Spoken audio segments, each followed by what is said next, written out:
Պարեկային ծառայության ձևավորմամբ ես պիտի փաստեմ, որ բավական դրական փոփոխություններ ենք տեսել պրակտիկայում, ընդ որում բացի ճանապարհային երթևեկության կանոնների ճիշտ կարգավորման դաշտից,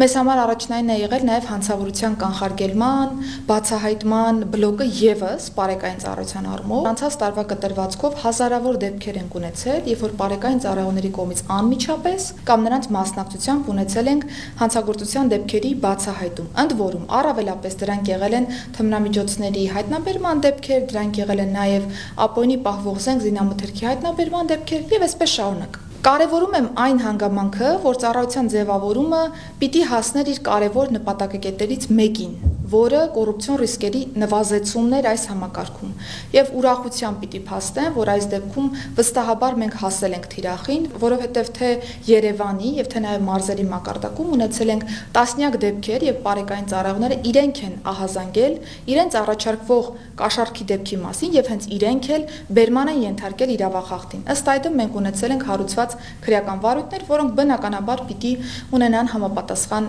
ելքը։ Կարևոր է նաեւ այն հանգամանքը, որ պարեկային ծառայությունը ել ավելի համայնքան մեծ ծառայություն է իրականացնում այս ժամանակահատվածում, ընդ որում թե միջազգային գնահատականները եւ թե նաեւ մեր հանրության գնահատականը վկայում է այն մասին, որ այսօր պարեկային ծառայությունը ավելի համայնքամեծ ծառայություն է մատուցում, քան վերջին շուրջ 3 տասնամյակների ընթացքում եւ որևէ ծառայություն ոստիկանության համակարգում։ Մեր նպատակն է շարունակել ինստիտուցիոնալ զարգացումը պարեկային ծառայության, անցնել զարգացման երկրորդ փուլ, որովհետեւ կարեւոր է, որ ինստիտուցիոնալ լուծումները հետևողականորեն դառնան մշակույթի մաս, որպես այդպիսին պարեկային ծառայությունում եւ այն բոլոր խնդիրները, որոնք որ մենք կարող ենք պրակտիկայում տեսնել շփումների հետ կապված, իրավական տարբեր նորմերի կիրառման հետ կապված, դրանք այլևս տեղի չունենան կամ լինեն գոնե թե բացառիկ դեպքեր։ Սա կարծում եմ լուծելի հարց է, որովհետեւ առավելապես կարևորում եմ այն, որ մեր նպատակակետը, որը կոռուպցիոն ռիսկերից զերծ ծառայության ձևավորումներ, սա միանշանակ է, որ կա։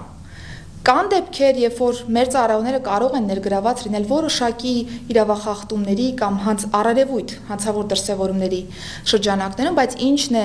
առավելապես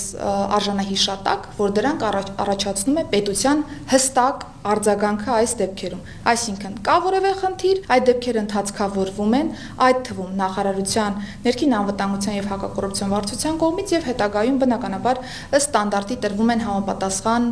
ընթացակարգերով լուծումներ։